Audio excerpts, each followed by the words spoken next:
कोथिंबीर वडी तर आपण बनवतोच, पण कोथिंबीर वडी खुसखुशीत आणि कुरकुरीत बनवण्यासाठी आपल्याला काय करावं लागेल ते मी तुम्हाला आज सांगणार आहे.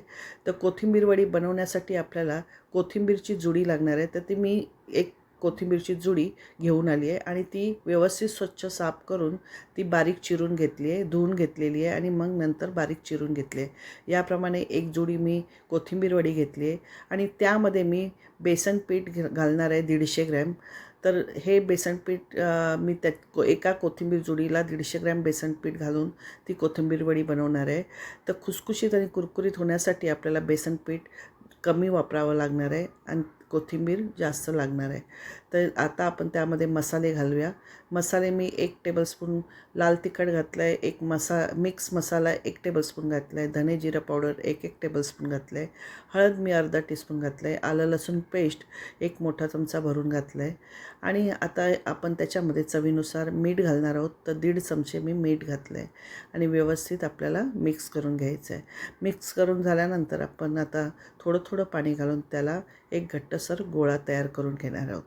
तर आता आपण हातानेच मळून घेऊया, कारण हाताने व्यवस्थित आपल्याला पीठ मळता येईल.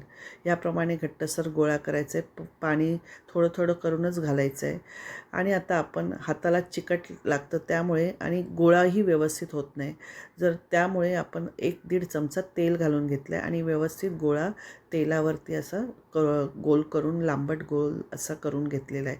याप्रमाणे आपण गोल चकत्या करू शकता आणि याप्रमाणे गोल रोल करून आपण ताटावर ठेवून देणार आहोत आणि वाफून घेणार आहोत. कढईत पाणी घालून तुम्ही जाळीवरती ही प्लेट ठेवून वाफून घेऊ शकता. 15-20 मिनटं वाफून घ्यायची आहे. मी कुकरच्या भांड्यामध्येच मी हे टाकणार आहे आणि 15-20 मिनटं वाफून घेणार आहे. कुकरची शिटी आपण काढून घेणार आहोत आणि वाफून घेणार आहोत.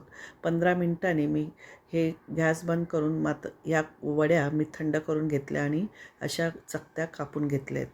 ह्या वड्या याप्रमाणे चकत्या आपण कापून घ्यायच्या आहेत आणि आता गरम तेलामध्ये ह्या वड्या तळून काढायच्या आहे. गॅसची फ्लेम आपल्याला मिडियम गॅस करूनच या वड्या सगळ्या तळून काढायच्या आहेत. आताच या तळून होतील. ह्या वड्या तळून होतील. 2-3 मिनटातच या वड्या तळून होतील. याप्रमाणे तळून घ्या. अशा आपल्या वड्या तयार झालेल्या आहेत. ह्या सगळ्या वड्या मी तळून घेतलेल्या आहेत. जेवढ्या पाहिजे तेवढ्या तुम्ही वड्या तळून घेऊ शकता आणि नको असतील तर आपण पुढच्या वेळेला ह्या वड्याचे रोल तसेच फ्रीजरमध्ये ठेवू शकता आणि जेव्हा पाहिजे तेव्हा आपण वापरू शकतो. तर तुम्हाला ही माझी रेसिपी कशी वाटली नक्की सांगा. जर आवडली असेल तर प्लीज मला लाईक, शेअर, सबस्क्राईब करा. नमस्कार.